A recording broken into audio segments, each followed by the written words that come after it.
Podcasts proudly presents The Broadcasters Podcast, a weekly media commentary talking about traditional and digital media headlines and talking to the content creators out front and behind the scenes. Here is the king of podcasts. Dealing with a lot of civil and cultural unrest, and the media shows it to us each and every day. Now, we've been watching it, being understood and being presented to us, the hardships of some of the culture that's out there that feels like they are misrepresented, feel there's a lack of diversity and inclusion, and feels like there's an oppression, that there are systemic and institutional injustices. And there is no question that there isn't. I'm not here to dispute it. But one of the things that happens here is this. If you've noticed, the Black Lives Matter movement, which has escalated because of a number of black men being victims of police brutality or being victims of murder, whether justified or not, I'm going to just preface it like that.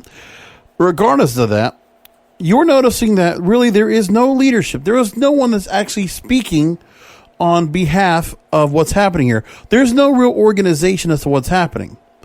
What's happening is in every city and in every state, every metropolitan city for a matter, we're seeing different styles and feels of unrest, which might have started with just protests and actual demonstrations of First Amendment to now where we are now, where this is just getting out of control.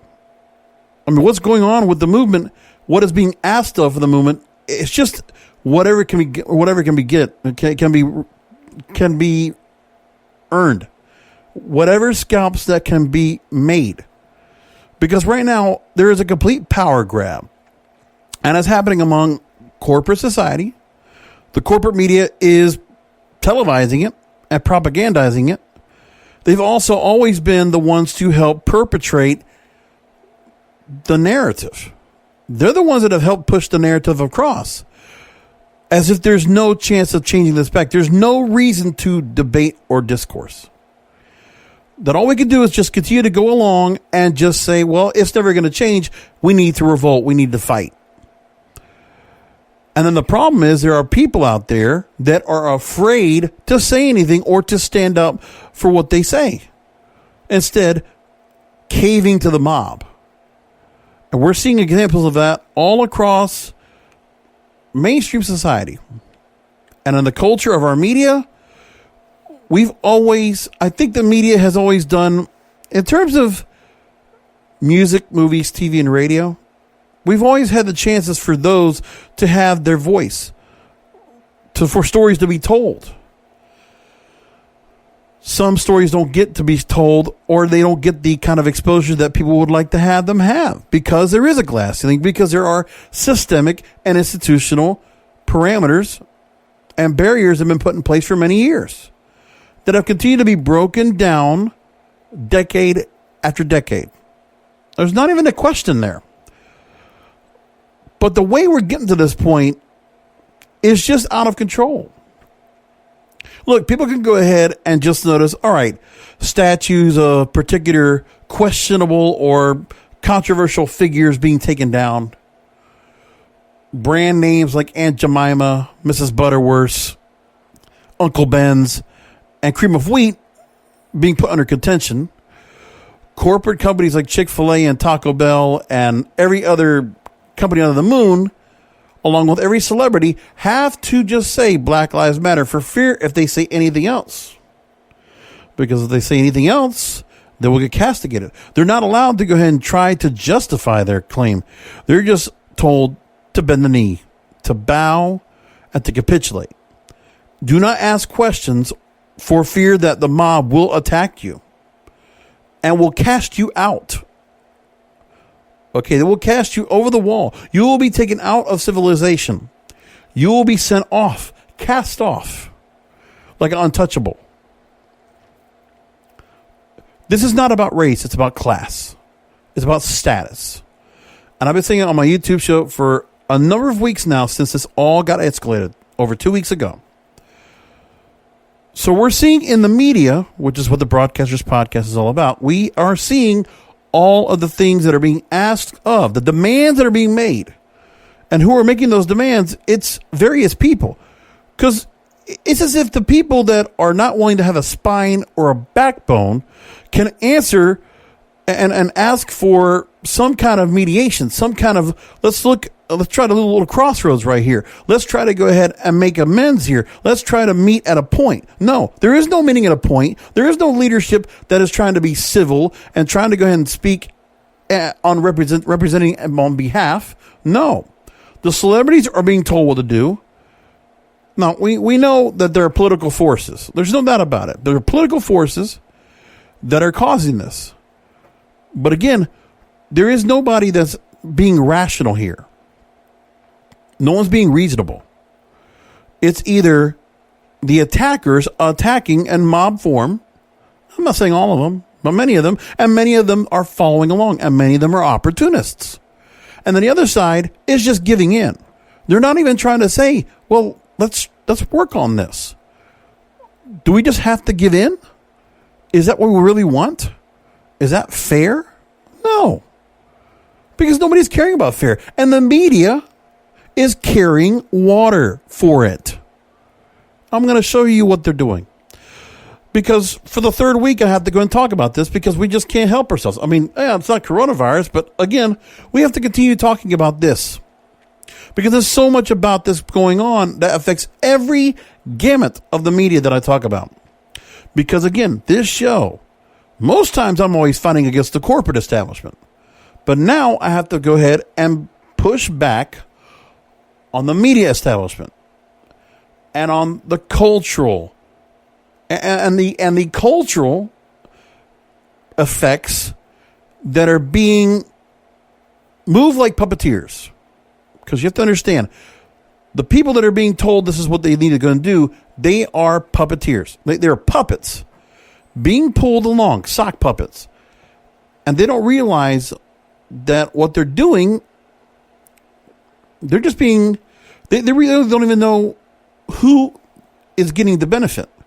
But it's not them. I'm going to explain all this tonight. And also I'm going to get back to some interviews. I did an interview just this week, which I have a few more interviews I still have to play for you. I haven't put them on yet because, again, with all this news going on, I've had to go on this. And so I apologize to Rachel Mullins and Donnie O'Malley and Jim Costa. I know those interviews I have set and I have them ready to go. I just have not had a chance to go and put them together. I'm not putting them together. I just haven't time to air them. I'm trying to keep this to an hour-long show. Make it manageable for everybody to go and watch or listen to. Watch on YouTube, but you're not really watching because I'm not on camera. You know what I'm saying. So let's get into the stories. Now, as I said, we are having a radio interview a little bit later on. And I want to go ahead and welcome later on tonight, part one of my 3-part interview with Sal Peezy Pugliares. Now, he is a New England media native, veteran radio host, worked in iHeartMedia, or was Clear Channel back in the day, just as I. He's also a rapper, pretty accomplished. He has rubbed shoulders with many top rappers in the space, especially up in the New England, New York area and the Northeast. And he hosts a program called number 2, Be Blunt with Peezy podcast, which you can find at every major podcast portal. So we're going to talk to him about all the cultural and corporate issues surrounding radio and podcasting today. Great conversation, real laid back. About a 75-minute interview. I wanted to go and cut it down, so it's in 3 parts. Part 1 plays later on tonight. So the first thing I want to talk about is what's been happening as of late, and I talked about this earlier this week on my YouTube channel about Howard Stern. So there was a sketch that a Twitter follower, not a Twitter follower, but a blue check mark Twitter user, a filmmaker and activist, I believe he is, Tariq Nasheed. He uncovered a 1993 sketch from New Year's Rotten Eve, of which Howard Stern hosted. He parodied Ted Danson, the actor, who at the time was dating Whoopi Goldberg, and did a skit where Howard Stern dressed in blackface, much like Ted Danson did for, I believe it was a roast for Whoopi Goldberg. And so the joke ensues. So that was 1993. Again, we're talking about something 27 years ago. A little less than 27 years ago. So here's the story. I'm going to take it from Daily Mail because he was called out on it.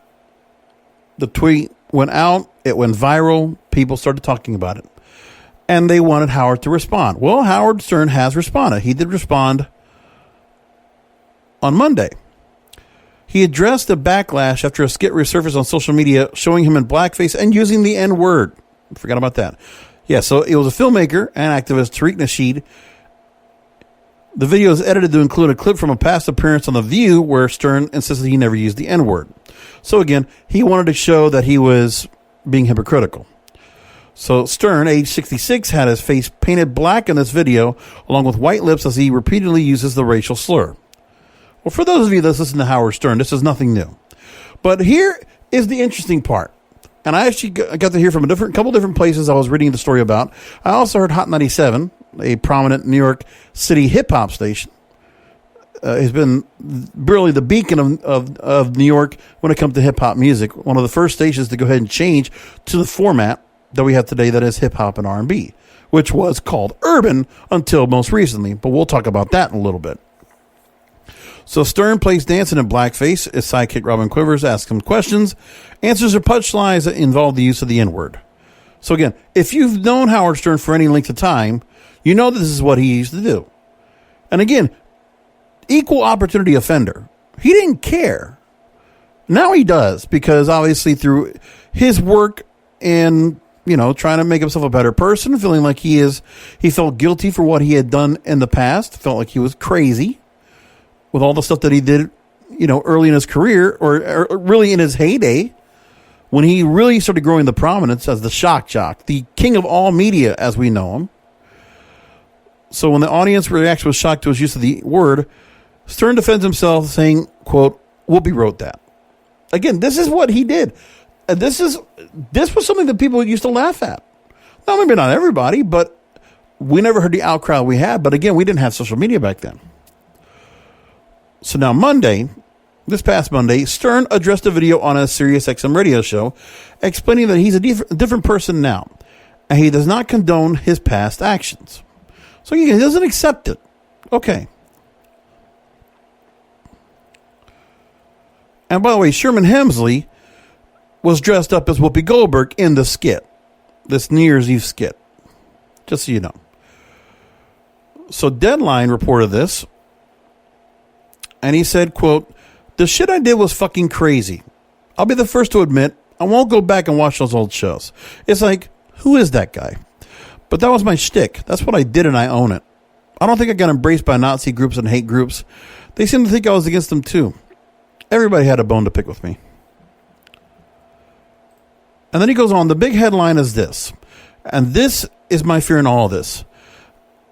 I was able to change my approach, able to change my life, and change how I communicated. If I had to do it all over again, would I lampoon Ted Danson, a white guy in blackface? Yeah, I'm going to shine a light on this. I was lampooning him, and I'm saying I'm going to shine a light on this, but would I go about it the same way now? Probably not. Not probably, I wouldn't. And there are other times he is also dressed in blackface. I mean, it's not the first time, but there's been multiple times. It's nothing that he hasn't said that it wasn't done before. I want to take to a story that came from Deadline.com.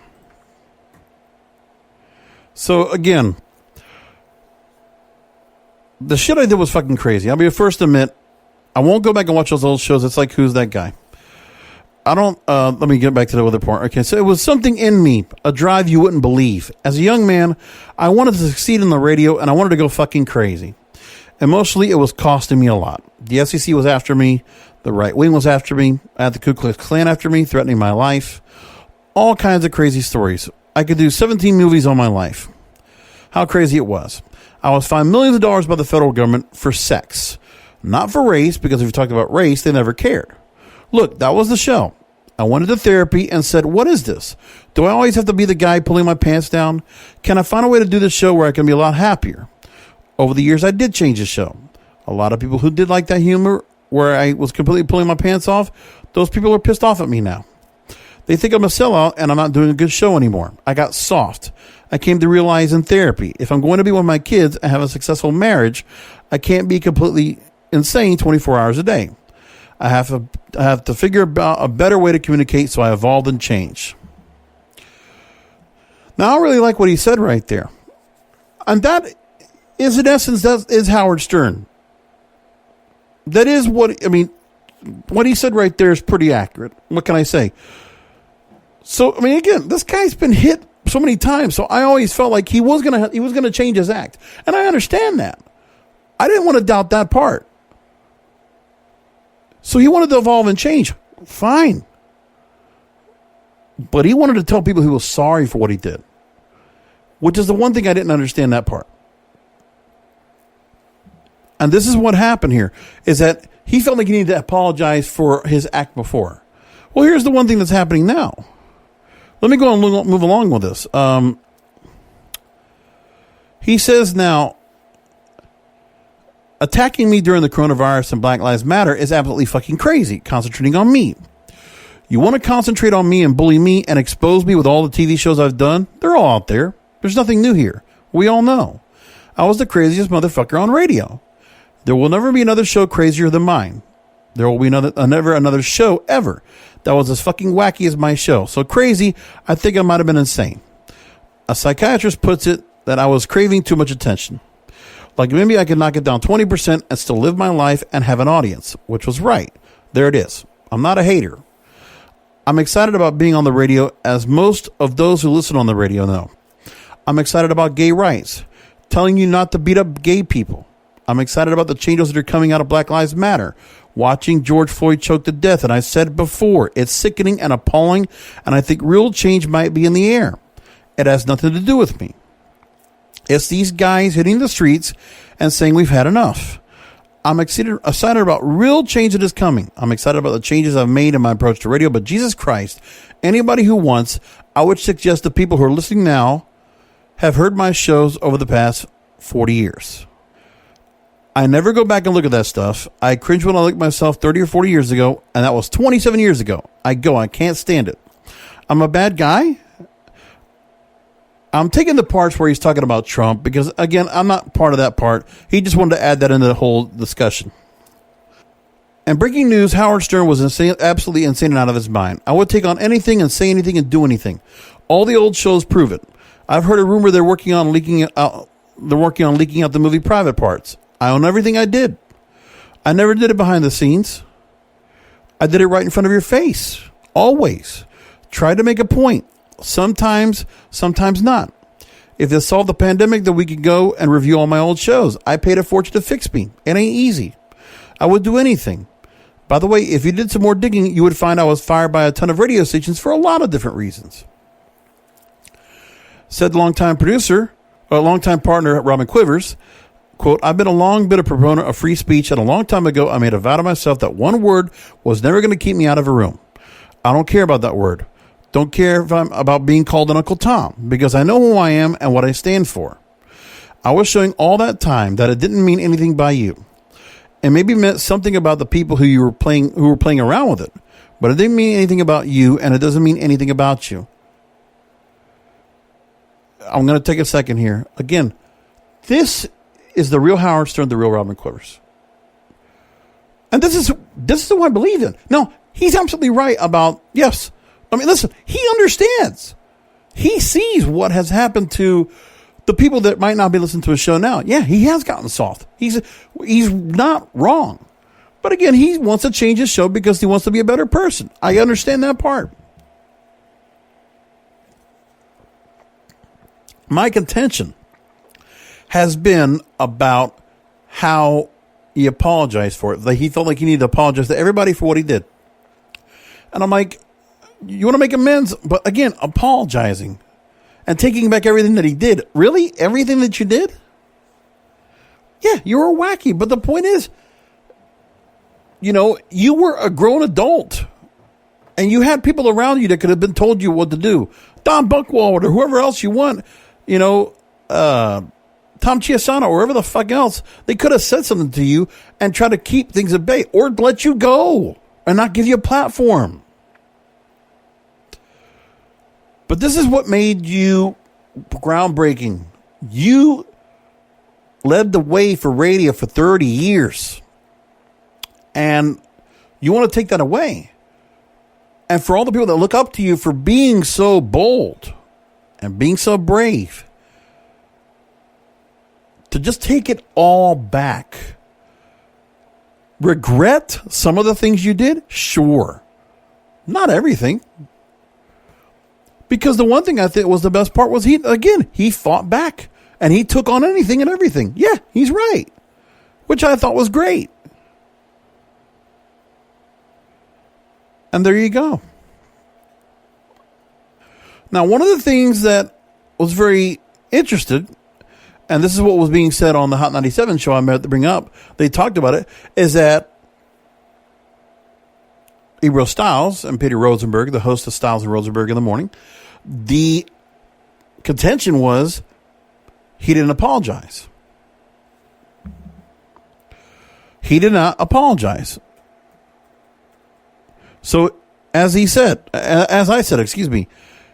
he did go ahead, he did say what he said.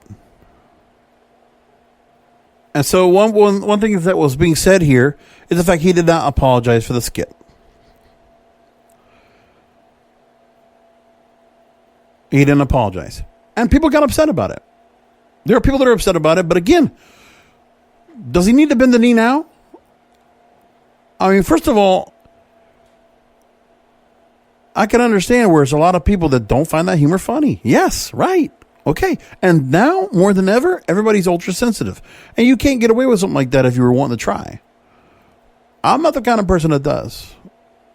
Because I know well enough not to go and use the word. I don't. But I'll tell you, man, everybody here, it's just a scalp. For whatever reason, to get Howard Stern off the air for saying the N-word and for doing jokes that might have been deprecating to black people, to many, which, by the way, was really weird, was that many black people listened to his show. Hell, Howard Stern was on a hip-hop station at one point. When he was expanding his network and putting his show and affiliating in different markets, his show got on a hip-hop station. Or do we not know that? And it's this thing right here that was surprising to me, that he was able to go ahead and go along with what he did. And people were very upset. Oh, well. Now, in the meantime, what is interesting is there is no change, no plans where he's going to be taken off. At this point, he's still holding on. There are still contract renewal talks right now for his show. But again, his contract is coming up at the end of the year of his radio show, not the archives, which are still with Sirius. But let's talk about that real quick. Sirius XM will pick up the pace on Howard Stern's contract renewal, which is interesting. Sirius XM sticking with Howard. And they're going to go ahead and continue to work with him. So, company CEO Jim Meyer says, quote, "The relationship between Howard and myself has been great and is great right now. I trust Howard and Howard trusts me. Howard's agent and I communicate every week back and forth, and I hope to be able to sit and do this process in person to get going. It's probably going to take too long to wait for a good window for that. So I don't see any reason why we don't pick up the pace for those discussions. I want Howard to work at SiriusXM for as long as Howard wants to work." Now, another thing he mentions here is that I think the issue in the renewal with Howard is what does Howard want to do going forward? Not that he's seen, what is going on in podcasting. He is a radio guy, He has told me that. He's a morning guy. He's told me many times he's a morning guy. So we'll work our way through that, and hopefully we'll have good news when we get through that. I wanted Howard with us as long as he wants to be here, and I'm going to work hard at it. So he has the support of SiriusXM, which, at this point, it sounds like Howard Stern's about to go and save face, because at this moment, I don't hear any calls for him to be taken off the air. At least I don't see anything. It doesn't look like he's trying to get canceled here. It doesn't look like that. It looks like he's holding on right now. I'm actually quite surprised. So with that said, let's see what happens.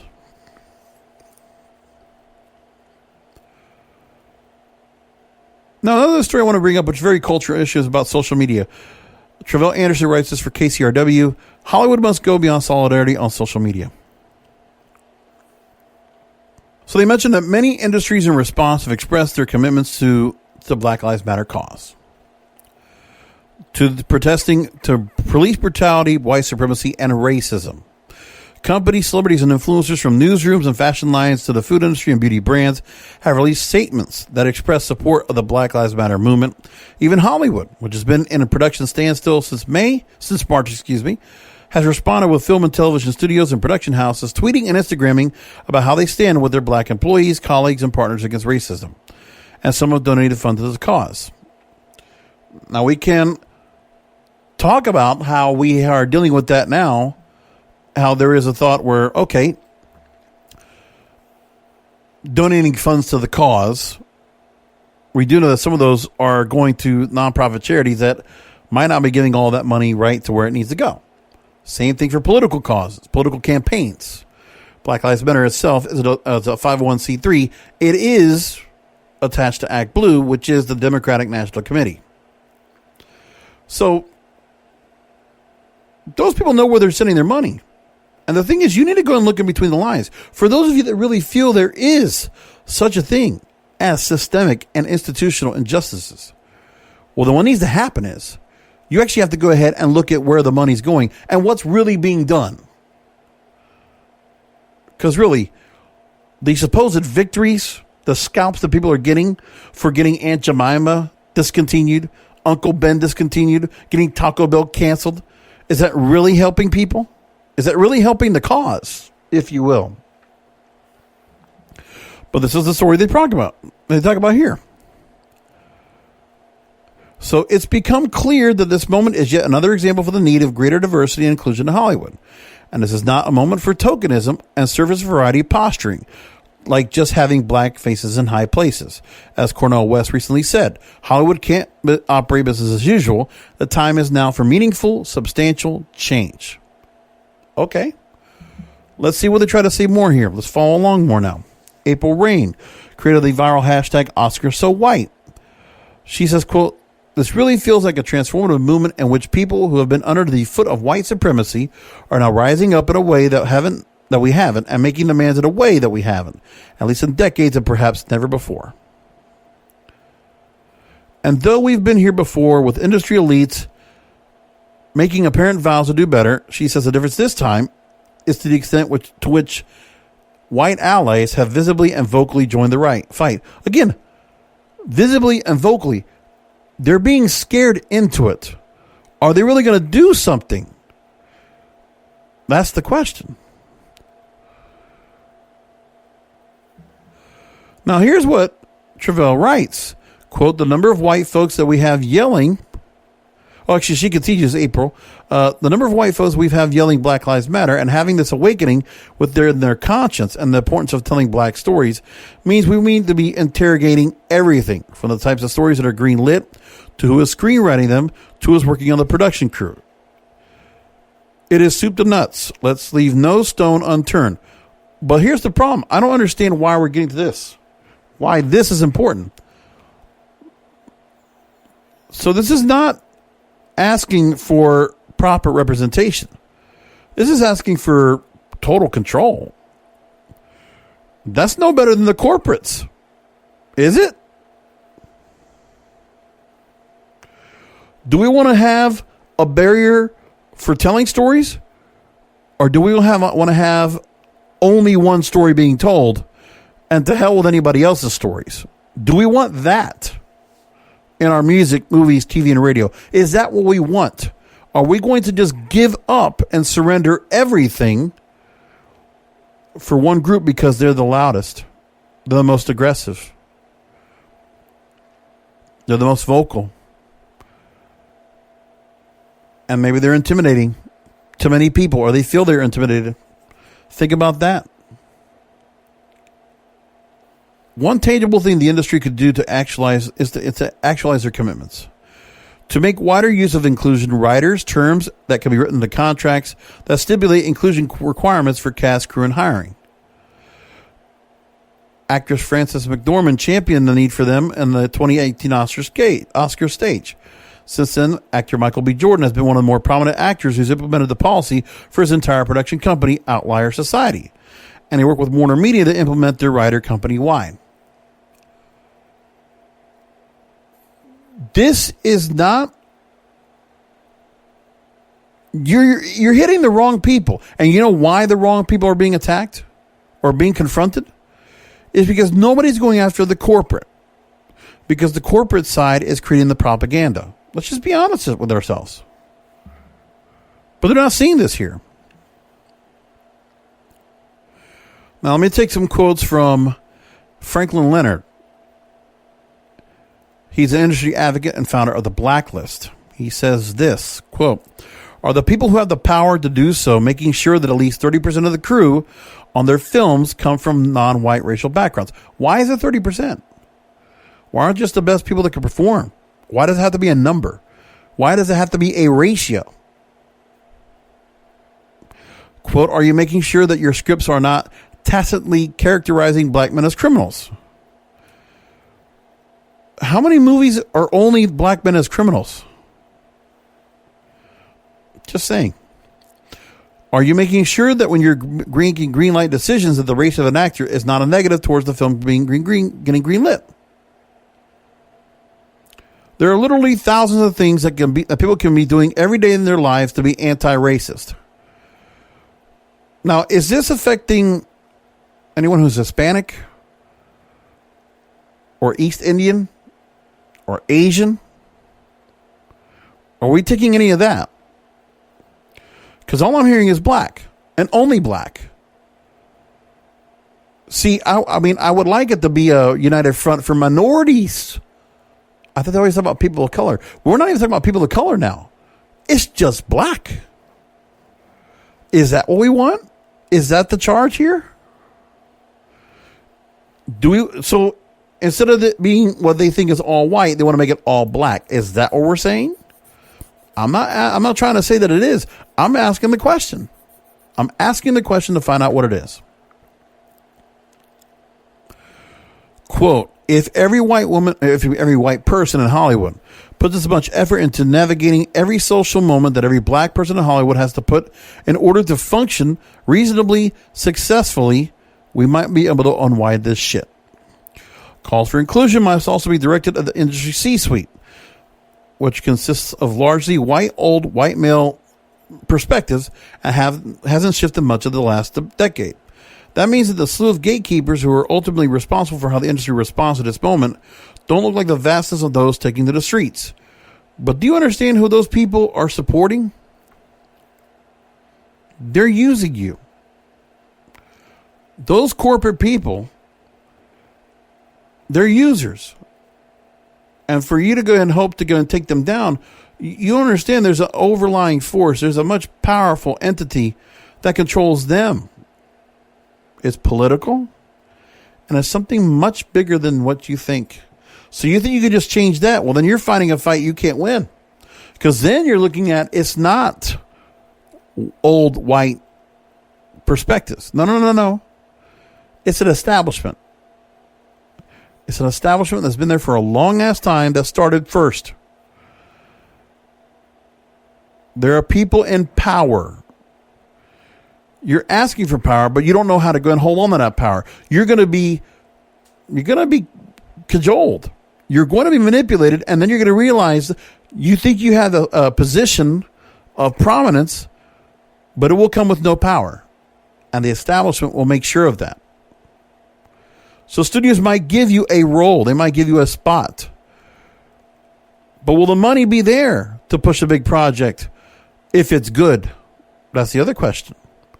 If you want to just have the right to kind of have movies and music and TV and other projects made, that's one thing. Fine. But you want this to go to mainstream. You want the mainstream that can be completely accepting of this. Well, they're not. Some will. There are always going to be certain stories that will make to the forefront that mainstream society is going to watch. Mainstream culture is going to accept certain things. We're an evolving society. But to force it down people's throats, forcing diversity and inclusion, forcing 30% ratio, you have to put that in the contract. And second, you're not even infiltrating the unions that have the most control of all this. That's where the real power is. The unions could shut down everything. They have been. Even if they didn't have the coronavirus, the studios would probably be shut down now. Do you understand that? SAG-AFTRA, ATA, WGA, AMPTP, IATSE, they would still be on strike right now. And nobody's talking about that. Those labor unions are still trying to work each other out. They're trying to get contracts. Regardless of the amount of programming that's out there. You have to understand that part. And so you're also going to deny the people that are ahead. Like, again, if Michael Jordan is able to go and get himself, putting himself with a big production company, are we going to deny what Tyler Perry has done? Are we going to deny what BET and Robert Johnson's created? Are we going to deny what Byron Allen and Entertainment Studios has done? Huh? We see proper representation, but it just can't be one narrative. We want multicultural. Do you understand? Multicultural. We want proper makeup and representation of all minorities, of all cultures, of all as a whole. That's what makes the world great. Okay? We like to have a feel of what the world is like. And the world is not just black. It's not just black and white. There's so much we can learn from all different societies and all different stories. Because again, I want to hear different stories. So what are we going to do? We're going to have stories about black people and their rise of oppression. And then how much are we going to get before that gets hit over the head with us time and time again? Are people going to watch that? Are people going to be caring about that? Or are we going to be made to consume that? That's the question. You got to ask yourself that. Okay? But again, just hiring folks of diverse backgrounds, and creating diverse content does not guarantee inclusion. Just as the grand gestures of Hollywood's most elite institutions and the form of potentially millions donated and well-meaning social media posts doesn't automatically equate to a true belief in the value of black lives. Quite possibly, they're just waiting for the fire to die down to revert back to what they know. Quite possibly, no. That is what they're doing. That is what they're doing. They know this happens every 4 years. The political powers that be want to go and create the tension because they want to be able to control how the politics and how the countries run. Okay, there is an establishment that controls academia, that controls Hollywood. All right,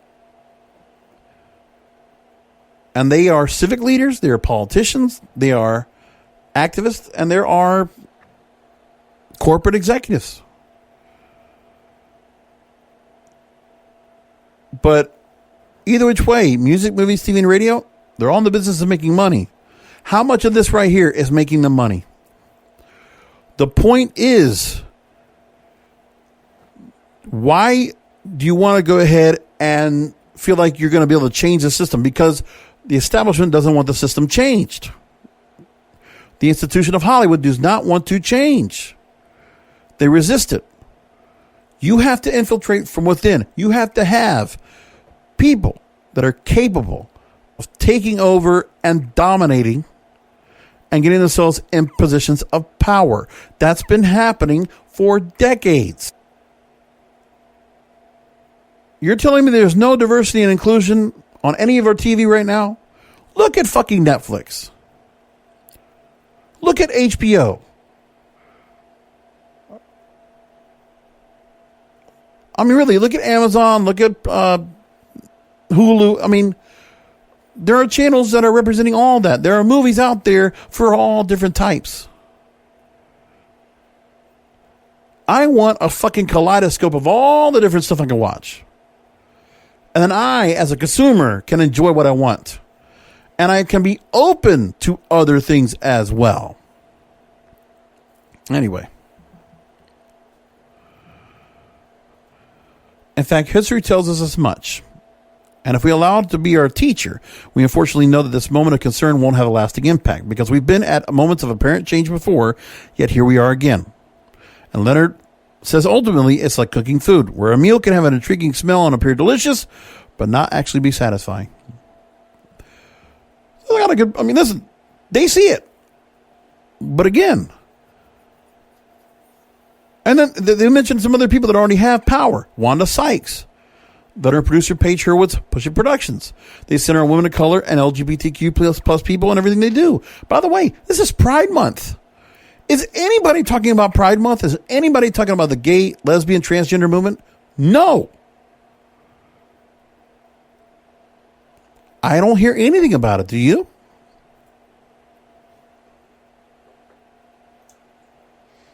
And so what about those voices? What about those stories? Think about it. I would like to go ahead and find out what's being done about that. Again, there are stories out there. I mean, I can name shows after shows. The Chi, Posse, Atlanta, Insecure. Shall I keep going? Embraced by the black community. Anything that Jordan Peele or Tyler Perry produce, right? We see all this. I mean, it doesn't make any sense to me where everybody's going with all this. But again, to completely infiltrate, we can't just have it be. It just cannot be monosyllabic. It just can't be just a one color thing. No, it's got to be multicolor. Everybody's got a chance, an even playing field. That's what I've been talking about for a long time. And again, this battle with the establishment, with the corporate political correctness, the culture that's here, they're using political correctness as a tool to get somewhere. But then they don't understand the corporate and political norms that are in place. They're going about it the wrong way. They got the wrong fight. And that's what's going to hurt them. So again, what Mr. Leonard said right here. Read this one more time from KCRW.com. And again, by the link to the article is going to be on the website. So you can look for it in the description, wherever you find it. But again, read this one more time.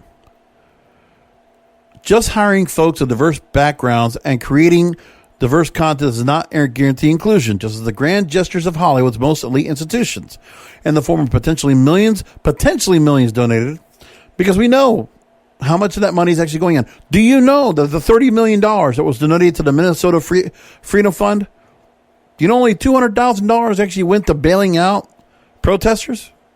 Do you know that? Do you know there's an existing Black Lives Matter Foundation that has also been taking funds away, and we don't even know where that money's gone? So, well-meaning social media posts, again, with these institutions propping up the celebrities as fucking puppets, that doesn't automatically equate to a true belief in the value of black lives.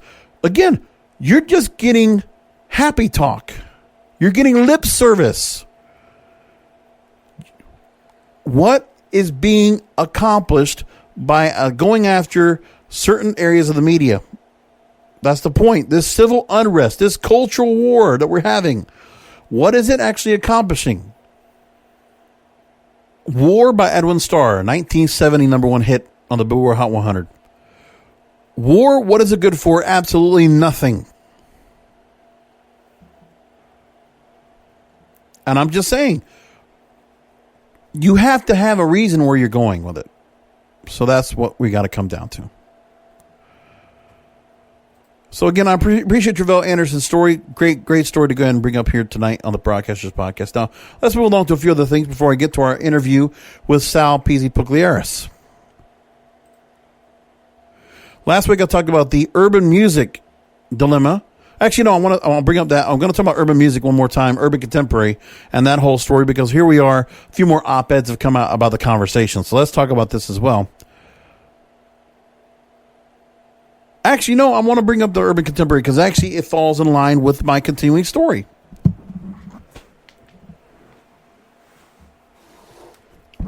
I'll leave the story about journalism, the crisis gaining momentum. I'll talk about that last, but let me go and get to this real quick because this is important. Music Business Worldwide, they put this great story out, and they talked about the same thing. Is this conversation really doing anything? Is it accomplishing anything? Sean Holiday knows the long-running urban music industry debate more than most. He is co-head of urban music at Columbia Records and head of urban music at Sony ATV.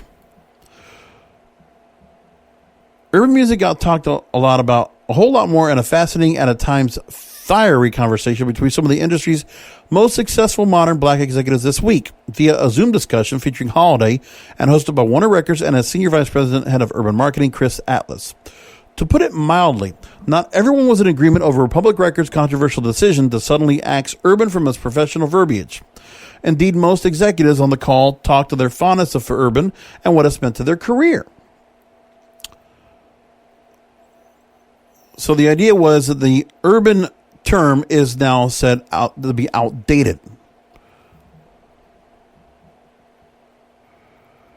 On a side note in the story, Republic's parent company, Universal Music Group, who didn't have a rep on the Zoom call, didn't seem entirely on board with Republic's move. The Financial Times reported that an internal email from UMG Task Force for Meaningful Change, headed by Jeff Harleston, and Ethiopia Habtemariam, that's a Scrabble word, issued a company-wide memo this week and said that Republic made its announcement, quote, without the notification or endorsement of the task force. It added, moving forward, quote, we ask that labels, business units, and companies consult and work with the task force on all initiatives relating to diversity, inclusion, and equity prior to implementing or announcing a change in policy.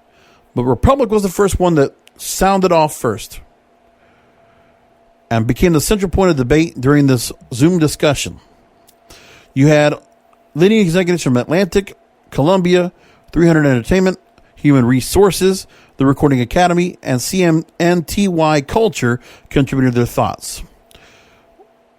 One non-urban supporter is Raina Bass, head of marketing at 300 Entertainment.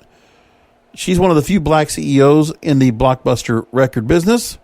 Her boss, Kevin Liles, requested to have urban removed from her job 2 years ago.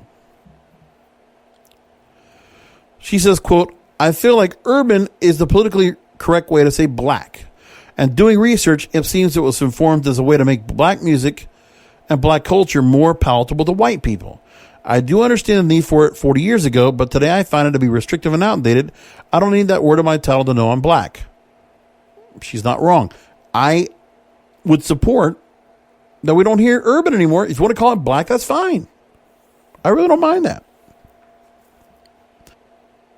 In my experience, Bass continues, urban has been used to keep black executives at a certain level, so we're not able to participate at the highest levels. Now, Holiday explained why he was proud to have urban in his job title. Quote, now that urban's more mainstream, I embrace the word. I don't want to shy away from it or feel like I use the word anymore just because it's a topic of conversation. I don't think there's anything personally negative about keeping urban music in our title. He added, this is the important part. Just saying. Changing the word urban is really just a band-aid to the real conversation. It's about the way black artists and executives are treated. That we're not just a person of color in the room, that we have a real voice. Amen. That's my point. It's your performance. It's who you are, what you've accomplished. That should change nothing based on color. Quote, I'll see the way major music companies spend money on white projects compared to the money invested in black music, the money they'll spend at radio for urban artists compared to white artists, and those are changes that need to happen. We need to keep putting the pressure on. Correct. But then again, this goes back to what I was talking about last week, where I said urban contemporary needs to have a runway into the mainstream. There has to be more money put into crossover. Crossover needs to come back.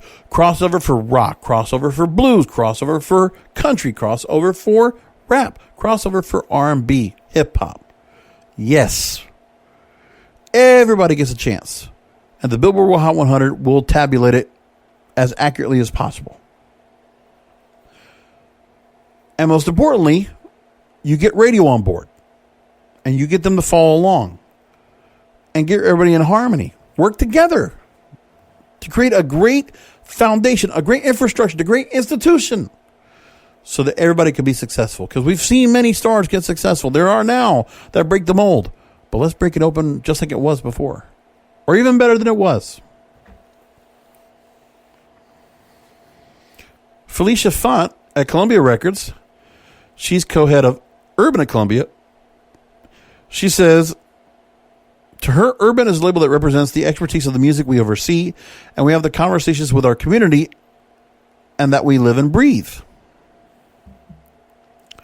Also defending urban was a fellow Columbia executive, Azim Rashid, Senior VP, Head of Urban Promotion.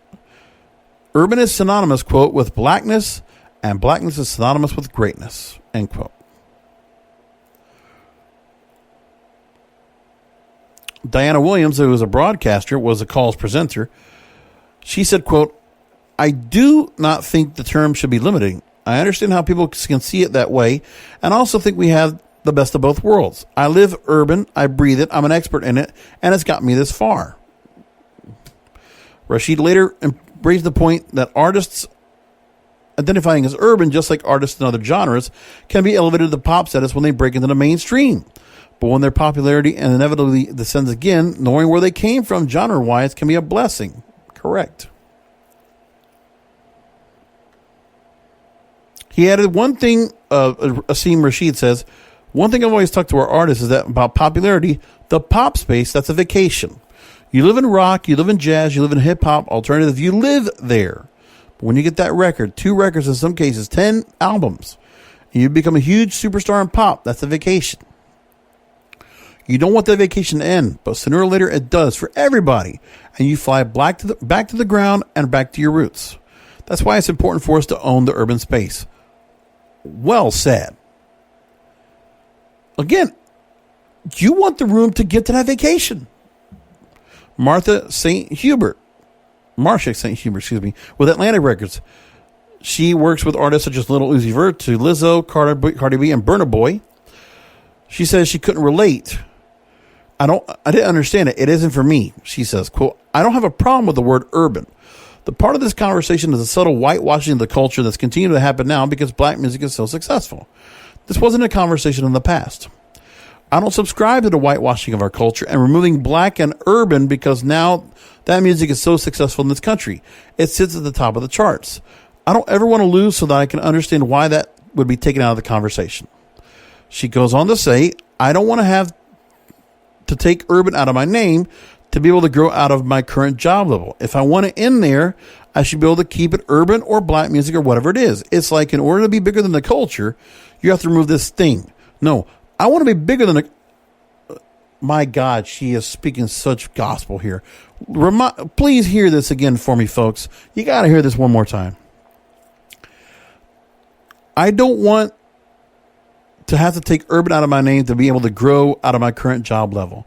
If I want to end there, I should be able to keep urban or black music or whatever it is. And here's the big point.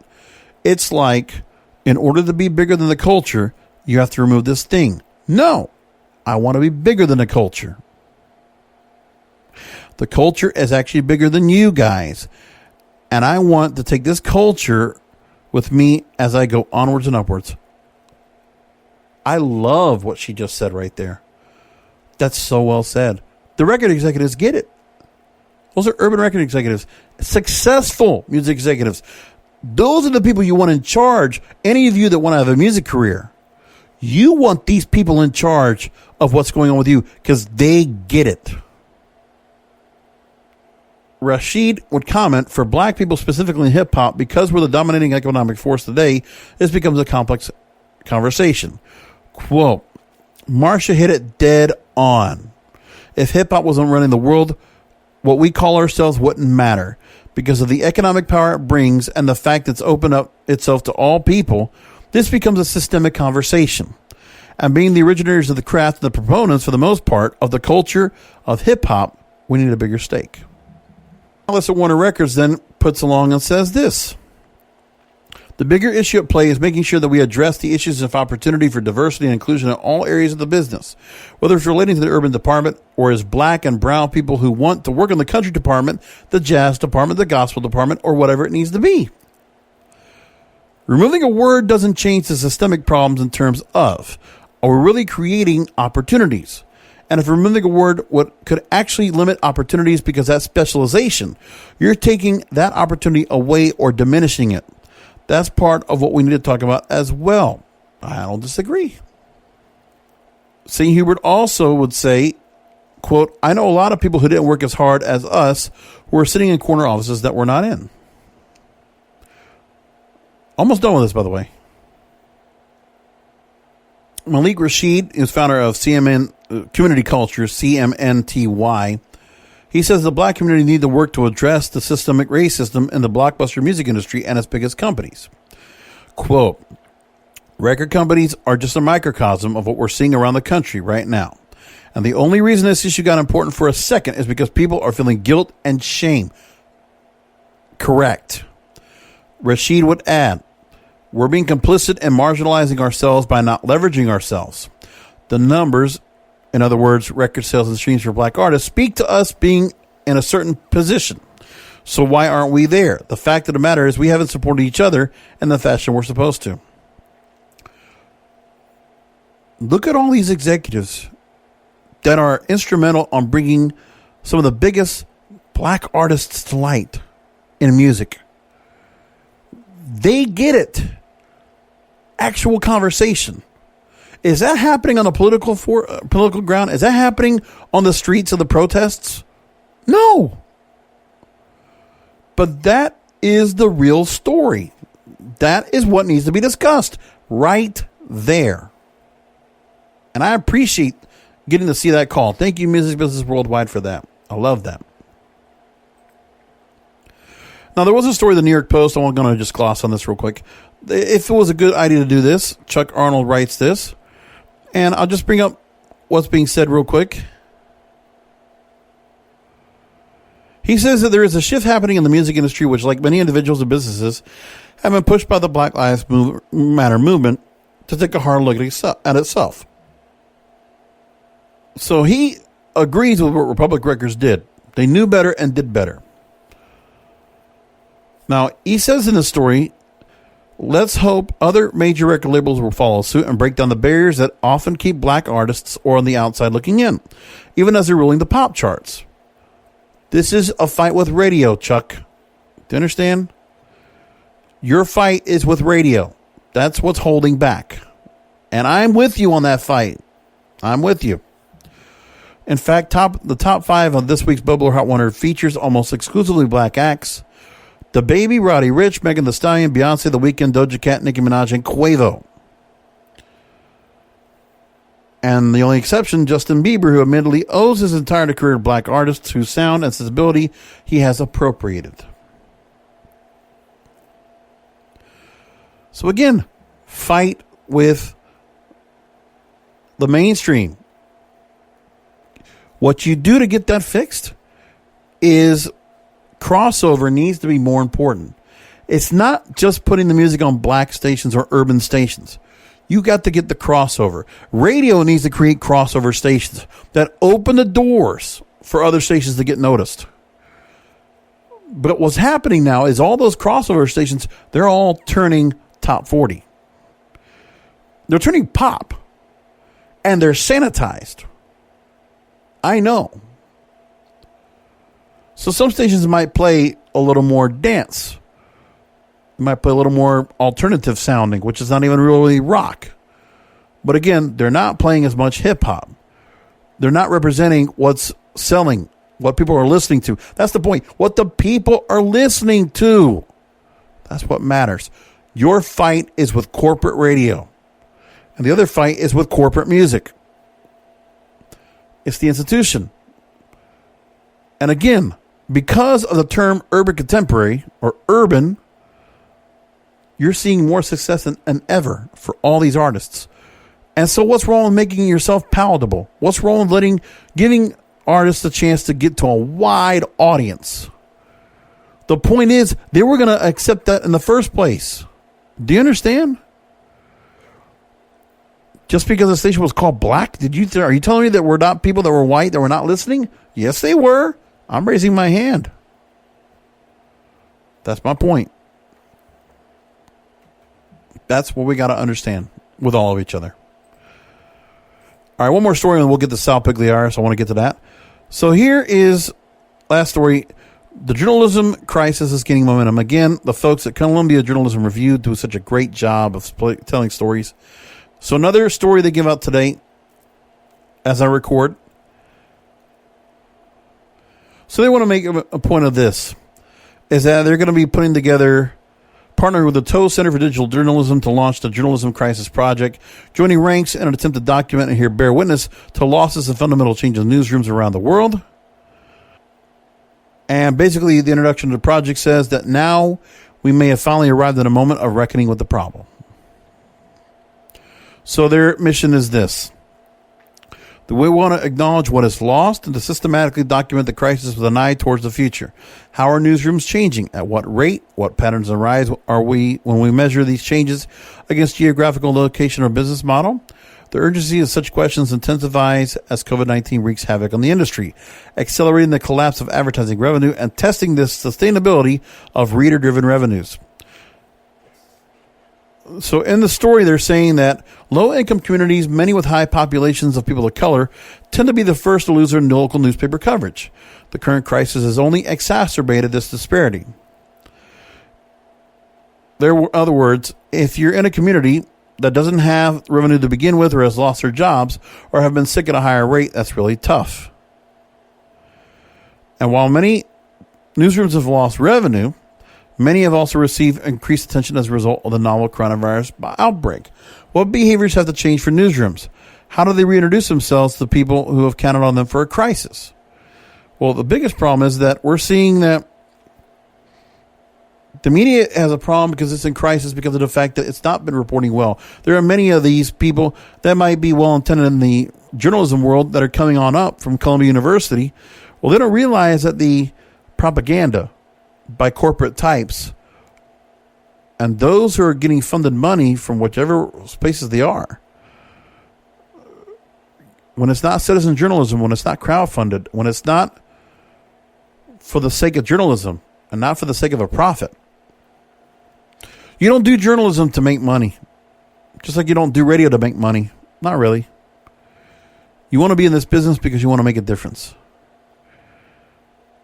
There's a purpose. And people have forgotten that purpose. Very much so. There's no kidding about that. Anyway, I'm going to leave it there. Time for us to get into our interview segment. And my first part of my interview with Sal Peezy Pugliares. I hope you'll enjoy it. Again, talking about the state of radio and podcasting and all the cultural and political correctness and all the different effects that we have within it. Again, Sal has worked for many different, he's been a utility player, working in the likes of Clear Channel Radio, aka iHeartRadio, in the mid-2000s in Hartford, Connecticut, which is where he's based. And we talk about a lot of different things that he's done. You know, where he's multifaceted in his career. We'll talk all about that right now. And first part of my interview with Sal Pugliares here on the Broadcasters Podcast. So I stacked a whole bunch of episodes, a lot of interviews for the Broadcasters Podcast at the start of the pandemic. Took a little time off, and then just doing the normal runs of my work over at Cannabis Radio, I got to get introduced to a new compadre, I guess you could say, in the radio space, a fellow radio brethren of the corporate entities out there. Glad they're going to have on the host and producer of the To Be Blunt with Peezy podcast. Also, again, like I said, we'll learn all about the background that he's done when it comes to podcasting, to being a rapper, to working websites, and doing a whole lot of content. In really the new wave of not shock jock, but just, legitimate real talk. Stuff that people want to actually hear about, not just some NPR bullshit. Nothing against Absolutely. NPR. They make a lot of money. Sal Peezy Pugliares. Did I say that name right? Yes. Yeah, I mean, we'll go with that. The Pugliares. G silent, like lasagna. Pugliares. Pugliares. Okay. Yes. Not so. Are you? No, you're based where? Originally from? I was born and raised in Middletown, Connecticut, and I still live here. So, how far from the city, New York? About 2 hours. Okay. Yeah. Quick train ride. Didn't know if you were closer to that or to Philly, and I don't know the whole proximity about that, but I'm definitely closer to New York. excellent. Now, do you ever get? Does anybody ever confuse you, sounding like you come from upstate New York? No, if anything, people confuse me of sounding like I come from down south. I get, because I was trying to get a little detective like that Rochester type of sound. There's a couple of stations I've heard. There's some people up there that I've heard of from Rochester actually have that kind of sound. There's a guy that I actually work with on the mainstream side that's a tech radio station we run on top of Cannabis Radio. He's from Rochester, and it's got like the big blaring, hi there, movie phone type of, that real kind of, what's the word I'm looking for now? The diction, that kind of just that raspiness. Yeah, I don't know how that came Inflection. about, but I've just... Inflection, that's what I was looking for. Yeah, I've always been like that. I've always just had, my voice just naturally gets like this all the time. It's like I'm Vince McMahon. Yeah. So real quick, all right, just to give a heads up, let's go and talk about the show. To Be Blunt with Peezy. It's a brand new program, relatively new. You've been on for several months, and you do a weekly show Thursday nights, 6 p.m. Eastern, Facebook Live. The website is the number 2, BEBluntpodcast.com. So tell me about the show real quick, and, are you not trying to copycat Howard Stern? Tell me what it is that, made you do the show. Tell me, because I want to know your podcasting start.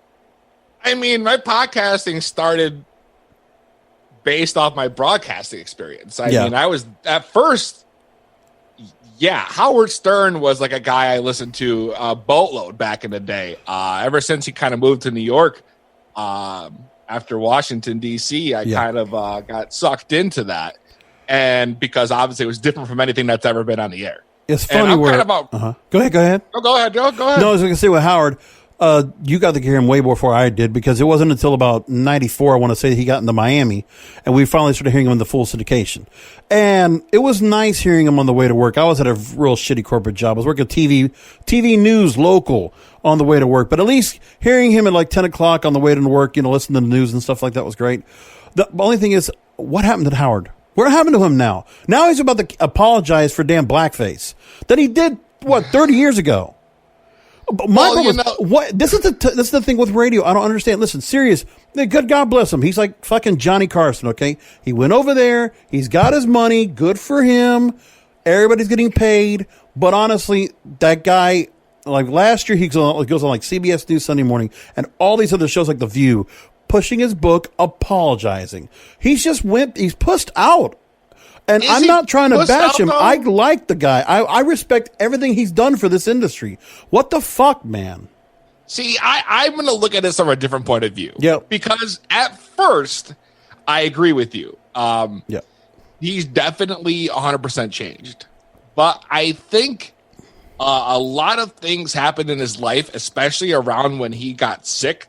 Yeah. And he thought he was going to die. And at that point, I think that between that scare, all the therapy he's been doing, and just kind of growing, I guess, I wouldn't say like it's for the worse, but he's evolved a little bit. It's definitely not the same shocking show that it used to be. It's not all ass and tits like it used to be.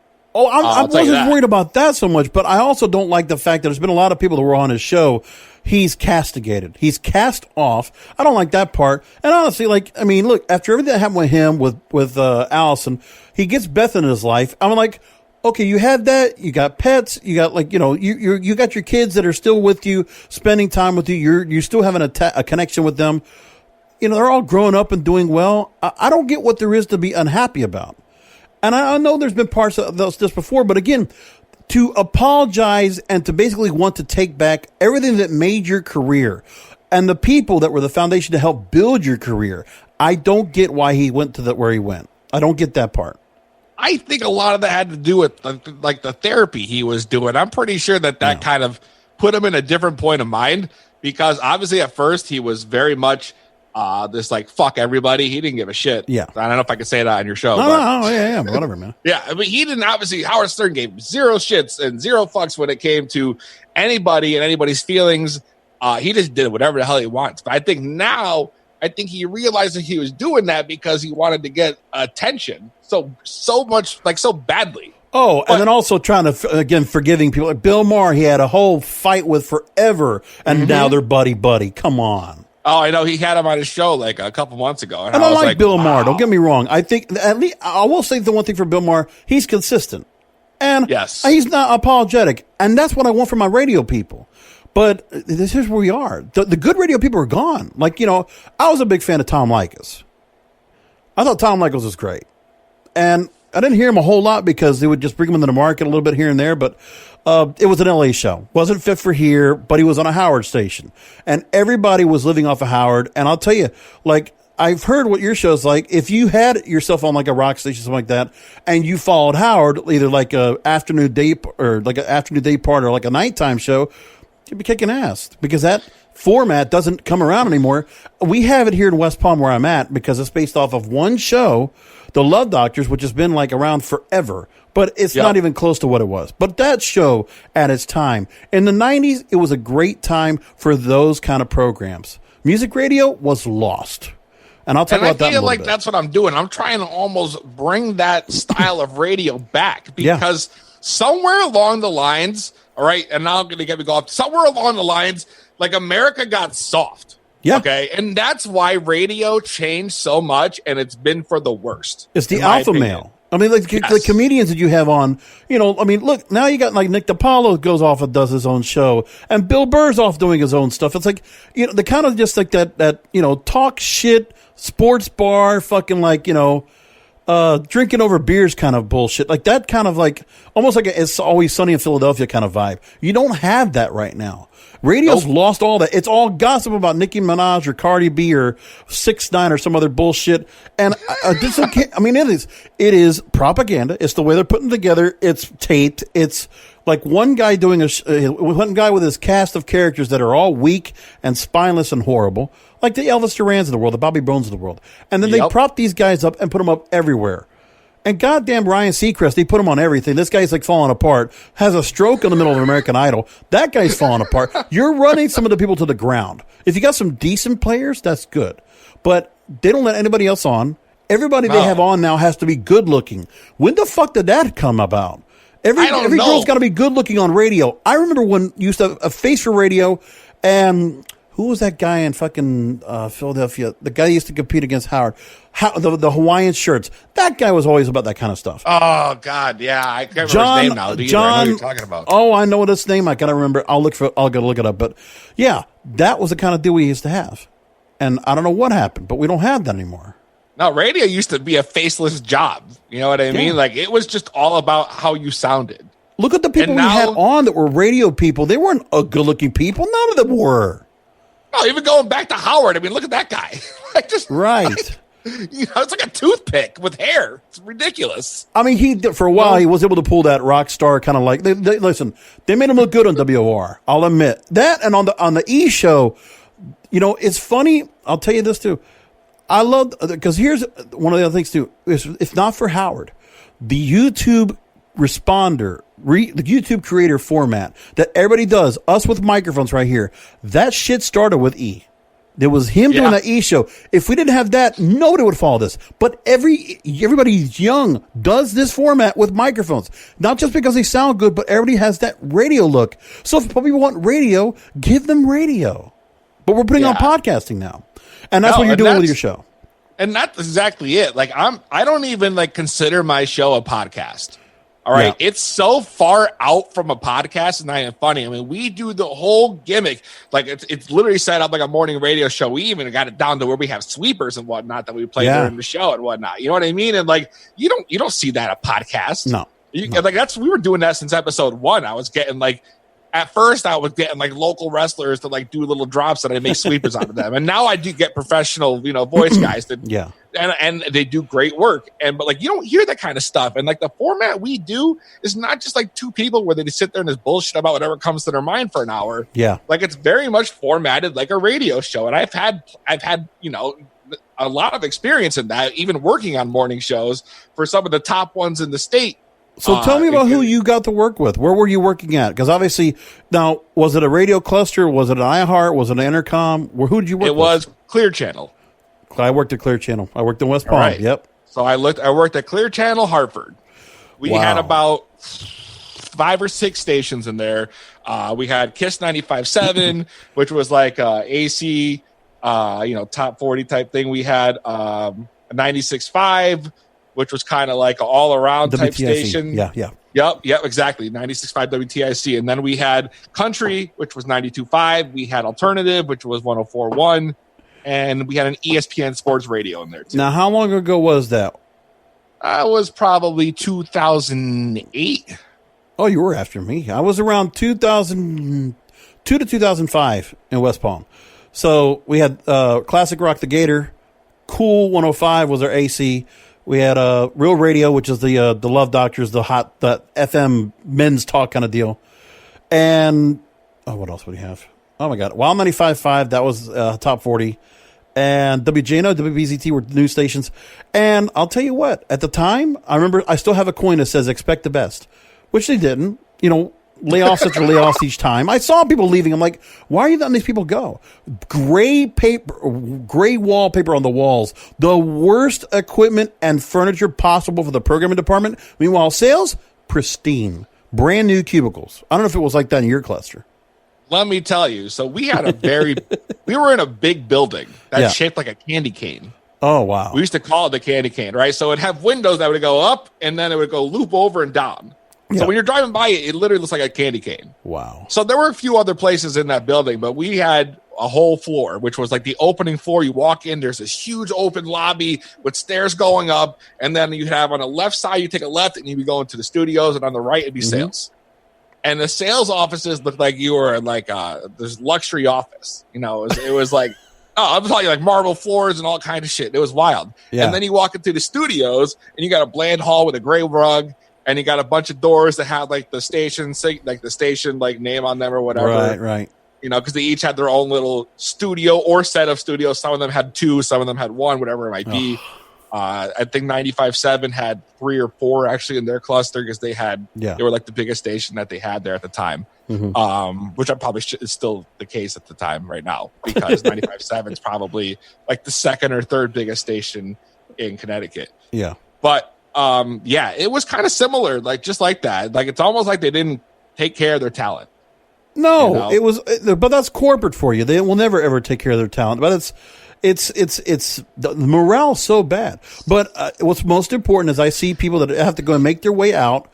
And I mean, all I can tell fellow radio brethren is get the fuck out right now, or you know what? If you're going to stay the course, then hope and pray for an implosion because I'm waiting for iHeart.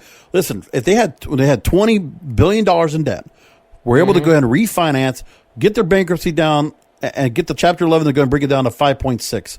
And let me tell you, I look at that stock price. They get their IPO back up. It's still shit. I don't know how that or any other company is going to survive. But there's got to be a point to be said, enough's enough. Pandemic is here. Pandemic's got to go and split all these guys up. And this is a testament to deregulation and all the bullshit that came of it. 1996. This is a pure cause of that. Clear Channel getting all the help from Bud Paxson and all these other motherfuckers just to get all this shit done, and they ruined it. Because I got into this space before it all happened, and it was great. And then all of a sudden, overnight implosion, overnight just destruction and decay. The same thing happened with me, man. And I don't even know. That's twice in maybe a decade now, because the way I looked at it, when I was there, everything was great. Yeah. And then one day they were like, They bombed, and they had 1,500 people laid off. Yeah. It was huge. It was a huge hit to the whole entire Clear Channel Hartford. And I was actually one of the ones that didn't make it either. Like a lot of the DJs. Oh, yeah, that's how I ended up leaving Clear Channel in the end. And the guy I was doing nights with, Skillet, who is now known as Brody in the Bay in Tampa. He's on like their number one. Oh, WMTX. Yeah. Yeah. Yep. Mix. He's on the number one morning. Yes, mix. Exactly. And me and him used to do nights from 6 to 10 or whatever it might be every night throughout the week. And then after that, we go out and we do, on location. Yeah. After that. And that was like there's no nighttime shows. None. They can't have that anymore for whatever reason. I don't understand. Pre-recorded now. So, and then you were a utility player, right? Like, so you did on air, you produced. What else did you do? I did. Ran the board. Obviously, everyone had to do that, especially coming as an intern when I started. Like, I came fresh out of broadcasting school right into Clear Channel. Yeah. So, now, you moved along, and besides the podcasting, obviously, you're trying to get the podcasting up till it'll actually, become that other revenue model. But I also see that you're doing work with RTF Sports. Tell me about that. RTF Sports Network is they're a startup podcast network. Mm-hmm. They're very small right now, but they have a solid lineup of shows. And I know the guy who runs it, Mike, a great guy, and I kind of just been helping him do like the behind the scenes stuff. That's like the whole thing for me is like I enjoy that stuff, so I like going through and be like, hey, this show's great, this show sucks, you guys got to change this, you should change this, and I have the experience that nobody else there has.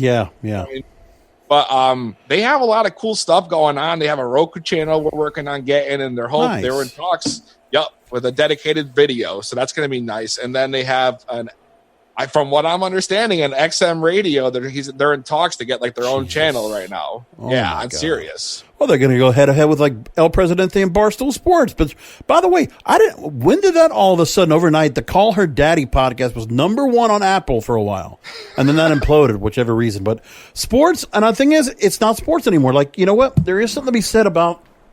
Put it like this too. The one show I think about that is it's supposed to be a sports show and it's not, and it kind of has that feeling of what the Howard type show was. Dan Le Batard. Yeah, he fits that exactly like that. Or down here, I don't know if you ever heard. Well, that's the one. Let me tell you like this. In Miami, not too far from where I'm at, because I can listen to Miami stations from here. We were blessed with talent. Jesus Christ, man. WIOD at the top. Let me tell you the lineup we had at this fucking station. It was on AM, by the way. So, okay, we had Neil Rogers, who's was a legend down here. I don't know if you ever heard him. I heard of the name. Yep. That guy almost went to Howard. Howard loved him. Actually talked about it on air. It's like, and he actually offered him to go to 101. And we had Phil Hendry down here. Phil Hendry was great. Yeah, you guys, that's already a solid starting. And fucking Randy Rhodes. Randy Rhodes. We had Randy Rhodes down here, too. She was great. And that was before she was political. She was awesome. Because she was a rock DJ before. She was a rock DJ at WSHE. And then she got the AM. And she was great. Like, that was the lineup we had. And I'll tell you, and the thing was, I can't, Neil Rogers, because of him, there's just something about, I can't call Dan Le Batard that. I have to call him Dan LeBastard, because that's what Neil Rogers called him. And there was just great radio those days. And I mean, they were bringing in so much fucking money. That's what radio was. And we'll never get those. I don't know if we'll ever get those kind of days, but that's what podcasting has become. And it's true. But everybody's gone there now. Yeah, everybody's doing it now. But like for me, like I would still love to take my show and put it on radio. Oh, if we could have a multicast, exactly. That's still my goal throughout all this, is to be on radio again somehow. But you know what? iHeartRadio is going to still fuck it up, because I'll tell you what. Okay, so Bob Pittman, the CEO. Who has just been the puppet that's been there while the equity fund vultures have been just tearing apart the carcass that was Clear Channel and all those great stations, legendary stations. Not too long ago, I've been on YouTube talking about the fact he calls podcasting radio's birthright. So he thinks he's going to come in and bring in radio and just start buying stuff off, and thinks he's just going to be like some big deal, like he knows anything. And I love the fact that he comes on here. Plus, he had a station that he picked up out of Western Pennsylvania, some AM station. They created an all podcast format with all the How Stuff Works podcasts. This is the new wave now. But they don't know how to program it yet. They don't know you take the ads out. You have to stop with this ad model, the less is more format. That bullshit. These horrible creative ideas that these corporate suits have.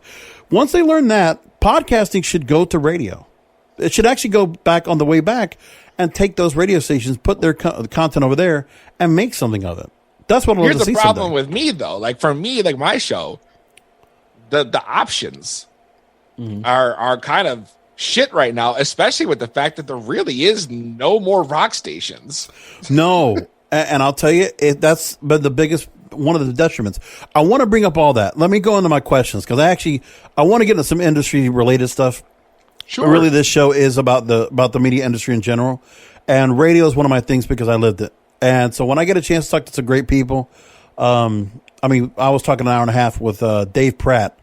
The station he worked on was KUPD, #1 rated show for 30 years. Wow. Was around for all of it. Met everybody. And you know what he said? The one thing about rock was like, yeah, when rock went dead, he said, yeah, they all went to country. They all moved to Nashville. And that's true. That's where all the guitars are. That's where all the instruments are. And there's, everything else. I'm not looking for Imagine Dragons or, fucking 21 Pilots or something. Like, come on.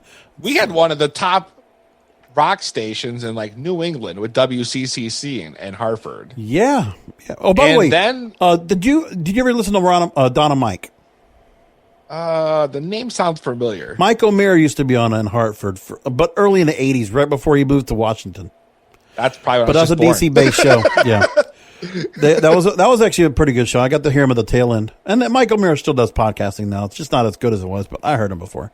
But WCCC sold off to a Christian station. Like, they just air like church. Oh yeah.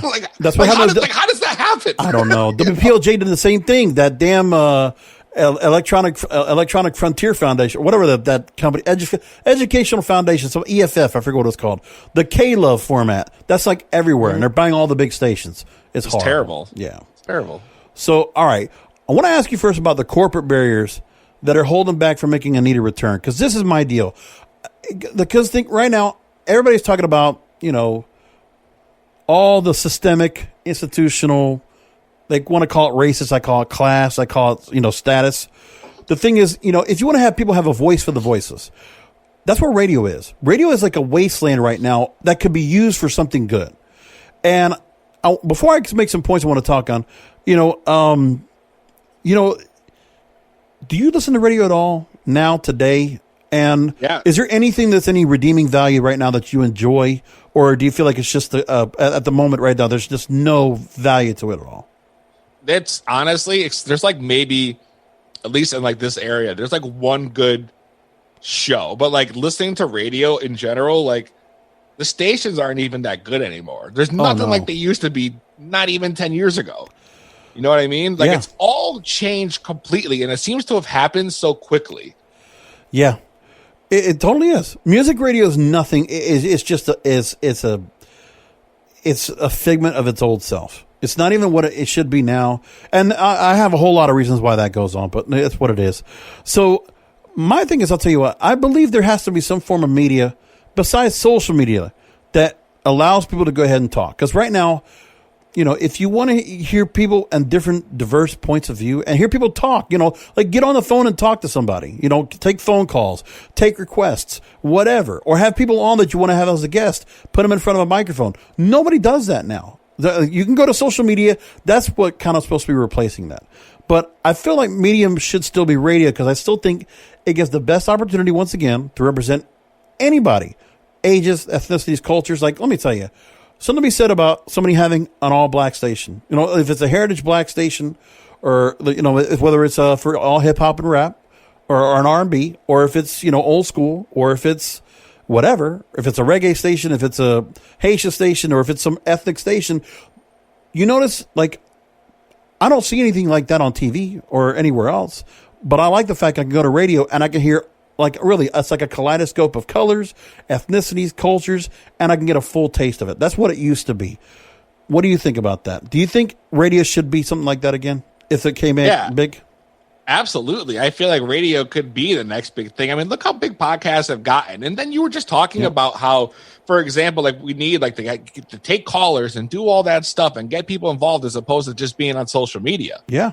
Well, here's the flip side to this. I'm on social media and we take callers, but people would rather prefer to comment online. Oh yeah, than to call in. But it's funny, and that's like it's funny how some shows do that too. Well, there are some radio people that tried to go and do the call in stuff that will like go on Twitter. Hey, call in right now during this hour, and it's like that's tough. But I'm glad you're able to go and do that kind of engagement. I'm trying to. That's the problem, though. Is like I would prefer to see people call in. I would prefer to have real conversations with real people.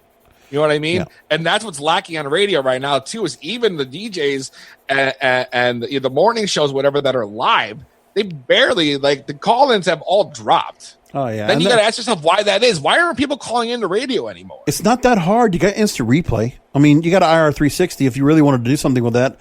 And, play it back. Like, you can record all this kind of stuff, but God forbid, everybody's got to be voice tracked. Even when you're live, you have to voice track ahead. You can't even do anything in real time now. At least for the last few times I checked when it comes to radio now. If it's not that, it's somebody from another market. And you can't have any kind of individuality or any kind of realistic, any kind of like something that doesn't feel robotic. It really is. It's just shitty. Even when I was still at Clear Channel, they were voice tracking everything, and this was 2009, 2008. You know what I mean? Even when the callers would come in, everything was still pre-recorded. You never took anything live. You know what I mean? And then you feel like you lose that whole magic that happens when you have like a live caller in on a radio show. Like the unpredictability is like what makes radio so great. But like everything is so dumbed down from corporate. Which gets me back to the same thing we're talking about, how corporates, but like holding back radio. Yeah. In essence. And I feel like not only that we've lost that portion and we've lost just the real voices. It's like they just want to find somebody who they can put out there in front of people that look good, that they can draw in more people, but they don't give a shit how like these people sound or if they even can do radio that great, as long as you look decent. And that brings me back again to Barstool. You talked about Call Me Daddy. Have you seen that show? Have you listened to it? No, I haven't had a chance to. No. Okay, I'll tell you what, the chicks are hot, but like the show's not, I mean, it's raunchy, it's funny at points, but like, yeah. I feel like the reason why he brought them on is to have those two faces in front of the Barstool brand. Time to step out. Thank you all for listening in. Come back for another Broadcasters Podcast next week. Part 2 with Sal will come out next week. And until then, remember, content is king and the control of your content is in your hands. Thank you for listening to the Broadcasters Podcast, presented by BroadcastersPodcast.com and KingofPodcasts.com. The Broadcasters Podcast is brought to you by KingofPodcasts.com/Amazon. If Amazon is good enough for the King of Podcasts, it most certainly is good for you. KingofPodcasts.com/Amazon. And don't forget to check out the King of Podcasts wrestling program. The Wrestling is Real podcast, exclusively at KingofPodcasts.com.